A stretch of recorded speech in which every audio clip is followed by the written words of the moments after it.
Assalamualaikum, bersama saya Tony dan kita ada di konten review layak pakai.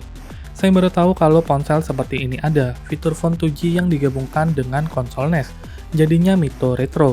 Walaupun setelah saya searching, hal ini bukanlah hal baru bagi Mito, karena mereka sudah pernah merilis ponsel seperti ini sebelumnya, misalnya Mito 901 dan Mito 868, yang malah mirip kayak penerus N-Gage di tahun 2012 yang lalu. HP ini bukanlah HP yang baru dirilis, dan walaupun saya juga nggak tahu kapan pastinya ponsel ini dirilis, tapi review-reviewnya sudah ada sejak tahun 2020 yang lalu. Walaupun punya kemampuan untuk menjalankan game-game konsol NES, device ini punya dua sistem, yang satu sebagai feature phone 2G, dan yang satunya lagi sebagai konsol NES. Dengan menekan tombol game, maka kalian bisa masuk ke sistem untuk main game. Detailnya akan saya jelaskan nanti.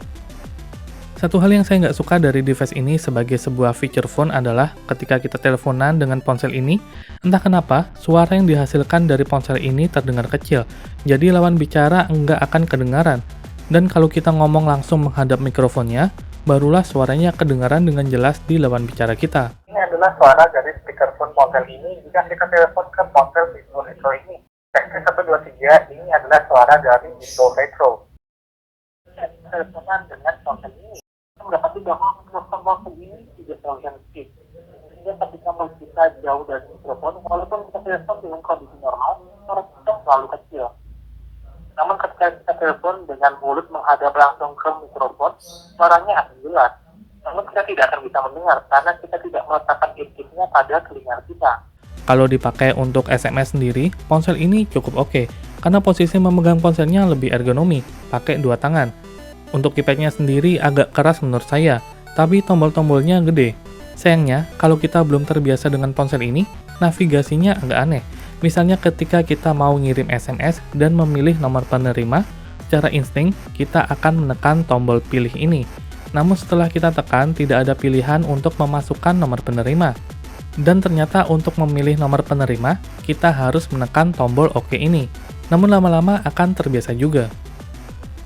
Menu-menu di ponsel ini cukup standar, mulai dari kanan atas ada kontak, kemudian pesan, catatan panggilan, profil, multimedia, musik, daftar berkas alias file, pengaturan, aplikasi, permainan tapi bukan game-game NES namun game dari sistem ponselnya, kalender, dan web untuk internetan. Untuk radionya sendiri sebenarnya bisa dinyalakan tanpa harus mencolokkan headset, namun kurang maksimal. Lagian di menu bantuannya kita memang disuruh untuk mencolokkan headset sebagai antenanya.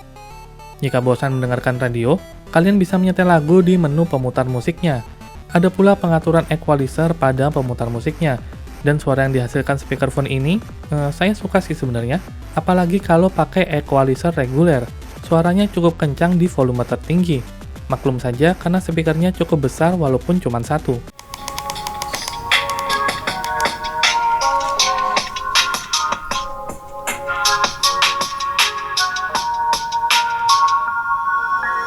Ponsel ini bisa dipakai sampai 3 SIM card dan punya 2 slot micro SD dengan 1 slot bertuliskan game. Namun saya nggak tahu maksudnya apa dan tidak ada penjelasan mengenai slot ini karena ketika saya masukkan SD card di sini dia nggak kebaca sistem. Jadi untuk bisa dipakai pada sistem ponselnya kita harus masukkan SD card di sisi yang satunya. Kita juga bisa internetan di HP ini tapi cuma pakai jaringan 2G saja dan lemot. Untuk kalian yang mau main game tanpa diganggu, kalian bisa mengaktifkan fitur game anti-interference, yang jika dihidupkan, ketika ada SMS atau telepon, notifikasinya tidak akan muncul di layar, melainkan akan menyalakan senternya. Oh iya, kalau kalian suka dengan video ini, jangan lupa like, dan jika kalian ingin lihat video-video seperti ini lagi, silahkan subscribe, karena 90% yang nonton video saya belum subscribe ke channel ini. Subscribe adalah cara paling sederhana untuk membantu saya dalam bersemangat membuat konten-konten lagi. Oke, mari kita masuk ke mode gamingnya. Out of the box, konsol ini punya 312 game. Namun ada game-game yang judulnya sama, tapi levelnya aja yang beda. Jadi kalau ditotal dari nama gamenya saja, jumlahnya akan kurang dari 312, dan semuanya bajakan. Tentu saja, nggak mungkin Mito mau membayar lisensi game-game ini ke Nintendo. Seperti yang saya bilang sebelumnya, keypad ponsel ini agak keras, termasuk di bagian D-pad-nya. Dan kalau kalian melakukan gerakan melingkar di D-pad-nya kayak gini, nggak akan bisa terasa smooth, nggak kayak di N-Gage ataupun di stick game konsol beneran.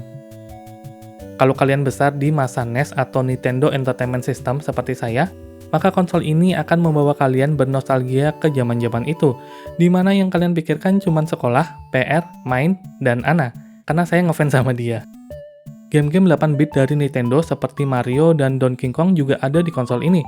Experience main game di konsol ini cukup mix, antara cukup oke dan buruk. Oke-nya adalah konsol ini bisa buat main game, tentu saja. Posisi megang konsolnya juga cukup enak, walaupun kalau agak lama, katakanlah 20-30 menitan, tangan jadi kayak kaku. Dan baterainya cukup gede, 2500 mAh. Tapi buruknya adalah yang pertama, kadang karakternya bergerak lebih cepat padahal kita mencet tombolnya normal-normal aja, dan kadang menurut saya tombolnya kurang responsif.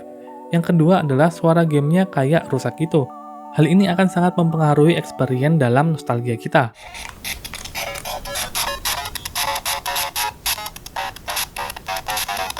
Dan yang ketiga adalah warnanya yang kadang berubah-ubah, seperti invert color gitu kalau di smartphone, tapi kadang juga enggak. Saya nggak tahu apakah ini masalah dari emulatornya ataukah sebuah trik agar tidak kena copyright dari publishernya. Tapi apapun itu, hal ini emang membuat kita nggak nyaman main game di sini. Namun trik yang pasti dari konsol ini untuk menghindari copyright adalah mengubah splash screen-nya. Misalnya di game Mario Bros yang aslinya ada tulisan Nintendo-nya, di konsol Mito ini nggak ada.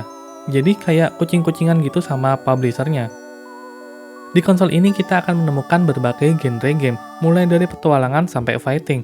Tapi menurut saya, konsol ini enaknya main game-game yang santai kayak Mario atau Donkey Kong. Karena kalau kelamaan main game yang sering mencet tombol gitu kayak fighting, rasanya tangan kayak nggak enak, kayak kaku gitu. Kayaknya konsol ini emang nggak didesain untuk bisa main game lama-lama. Yang jelas kalau kalian mau nostalgia dengan game-game 8-bit dari Nintendo di konsol ini, jadi kurang puas karena masalah-masalah tersebut. Tapi ya cuma 180 ribuan aja sih, jadi kalian jangan terlalu berharap lebih dengan konsol ini. Overall, device ini kayak nanggung. Mau dipakai komunikasi rasanya kurang, mau dipakai main game juga kurang. Mending nabung untuk beli konsol atau retro konsol yang emang didedikasikan untuk main game aja, biar experience-nya nggak nanggung-nanggung kayak gini. Tapi kalau kalian mau beli ponsel ini, anggap aja kalian beli konsol PVP tapi bisa telepon, atau beli feature phone tapi bisa main game. Kayak gitu aja sih menurut saya. Oke, kalau kalian mau lihat review-review HP fitur lainnya, silahkan klik di kiri. Dan untuk melihat review-review ponsel KaiOS, silahkan klik di kanan. Dan untuk subscribe, klik di tengah sini. Terima kasih yang sudah menonton hingga detik ini. Wassalamualaikum warahmatullahi wabarakatuh.